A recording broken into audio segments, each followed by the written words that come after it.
Halo sahabat Latsar, kali ini kami akan memberikan informasi mengenai mind mapping implementasi Wall of Government di era transformasi digital. Kami adalah peserta Latsar CPNS PPSDM Regional Bandung, kelompok 3 Angkatan 7. Kami beranggotakan 3 orang yaitu Santi Yuspitawati, Muna Siti Hofsah, dan Anggun Widianata. Berikut merupakan mind mapping dari Wall of Government dalam pelayanan publik di Kabupaten Garut. Mari kita cari tahu apa itu WOG.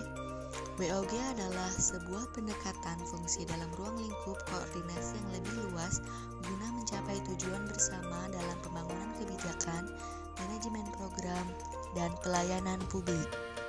Wall of Government di Indonesia diatur pada Undang-Undang Nomor 23 Tahun 2014 Pasal 349. Adapun jenis-jenis pelayanan publik, yang pertama adalah administrasi, jasa, barang, dan juga regulatif. Selanjutnya, untuk pola pelayanan publik terdiri dari pelayanan satu atap, satu pintu, fungsional, terpusat, dan elektronik. Beberapa implementasi Wall of Government di Kabupaten Garut, yang pertama Command Center, Latazan, dan Lapor. Jenis-jenis pelayanan publik yang pertama yaitu pelayanan administratif, yaitu pelayanan yang menghasilkan berbagai bentuk dokumen resmi yang dibutuhkan oleh publik, misalnya status kewarganegaraan, sertifikat kompetensi, kepemilikan, atau penguasaan terhadap suatu barang dan sebagainya. Contohnya yaitu KTP, akte pernikahan, akte kelahiran, akte kematian, BPKB, SIM, STNK, IMB, paspor, dan sebagainya.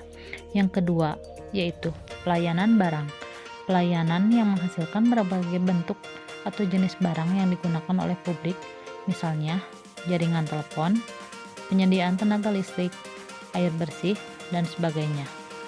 Dan yang ketiga yaitu pelayanan jasa, pelayanan yang menghasilkan berbagai bentuk jasa yang dibutuhkan oleh publik, misalnya pendidikan, pemeliharaan kesehatan, penyelenggaraan, transportasi, pos, dan sebagainya.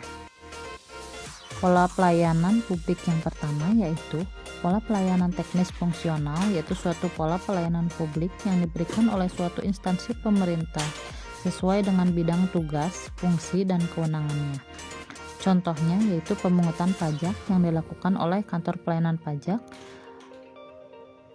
atau pengurusan sertifikat tanah oleh kantor perwakilan BPN di tiap wilayah. Yang kedua yaitu pola pelayanan terpadu, merupakan suatu pola pelayanan publik yang dilakukan secara terpadu oleh beberapa instansi yang terkait sesuai dengan kewenangannya masing-masing. Pola terpadu ini di Indonesia dibagi dua, yaitu pertama pelayanan terpadu satu atap atau PTSA dan pelayanan terpadu satu pintu atau PTSP. Pelayanan terpadu satu atap merupakan pola pelayanan yang dilakukan secara terpadu pada satu instansi pemerintah yang masih terkait sesuai kewenangan masing-masing. Contohnya yaitu perpanjangan STNK, pembayaran pajak di kantor Samsat. Unsur instansi yang ada di kantor Samsat terdiri dari Kepolisian, PT Jasara Harja, dan Dinas Pendapatan Daerah. Yang kedua yaitu pelayanan terpadu satu pintu atau PTSP, merupakan pola pelayanan publik yang diberikan secara tunggal oleh suatu unit kerja pemerintah berdasarkan pelimpahan wewenang dari unit kerja pemerintah terkait lainnya yang bersangkutan. Pola pelayanan jenis ini merupakan salah satu bentuk kelembagaan Wall of Government atau WOG yang lebih utuh, di mana pelayanan publik disatukan dalam satu unit pelayanan saja dan rantai izin sudah dipangkas menjadi satu saja. Contohnya yaitu pengurusan perizinan di kantor Badan Koordinasi dan Penanaman Modal atau BKPM. Yang ketiga, pola pelayanan terpusat, yaitu pelayanan masyarakat yang dilakukan oleh suatu instansi pemerintah yang bertindak selaku koordinator terhadap pelayanan instansi pemerintah lainnya yang terkait dengan bidang pelayanan masyarakat yang bersangkutan. Pola ini mirip dengan pelayanan satu atap dan pelayanan satu pintu. Perbedaannya tergantung pada sejauh mana kewenangan koordinasi yang diberikan kepada koordinator. Contohnya yaitu pengurusan paspor oleh kantor imigrasi dan akte kelahiran oleh Disduk Capil. Dan yang terakhir yaitu pola pelayanan elektronik, yaitu pola pelayanan yang paling maju dengan menggunakan teknologi informasi dan komunikasi yang merupakan otomasi dan otomatisasi pemberian layanan yang bersifat elektronik atau online, sehingga dapat menyesuaikan diri dengan keadaan dan kapasitas masyarakat pengguna. Contohnya yaitu pemerintah menyediakan e-Samsat, e-Pasport, dan lain-lain. Baik, kita jelaskan tentang penerapan WOG dalam pelayanan yang terintegrasi. Salah satu fungsi penting dan utama instansi pemerintah adalah sebagai perangkat pemberi layanan, terutama untuk menghadapi tantangan seperti perkembangan, kebutuhan masyarakat yang semakin maju, dan persaingan global yang semakin ketat. Pada penerapan praktek WOG pelayanan publik, diantaranya ada 4, yaitu 1. Pelayanan yang bersifat administratif, 2. Pelayanan jasa, 3. Pelayanan barang, 4. Pelayanan reguler.